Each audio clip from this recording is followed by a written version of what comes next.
If you want to actually travel into deep space for a long duration or even live on the moon or Mars, you need to be sustainable. My name is Beau Compton, and I turn space resources into rocket propellant. The current ST&D technology I'm working on is using chemical reactors to produce oxygen and carbon powder on the moon and Mars, but there's actually a lot of applications to Earth as well. So we call this the Carbon Formation Reactor. We can take in CO2 or carbon monoxide and we can produce water and turn that into oxygen and carbon powder. This could be used on Mars by using the CO2-rich atmosphere.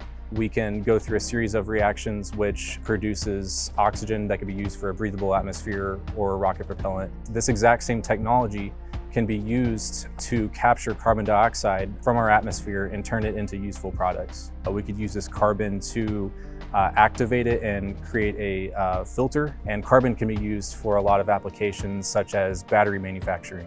And so this technology is really applicable to multiple needs of NASA. I feel like everything in my life has really led me up to this point because I've always been someone that really values sustainability.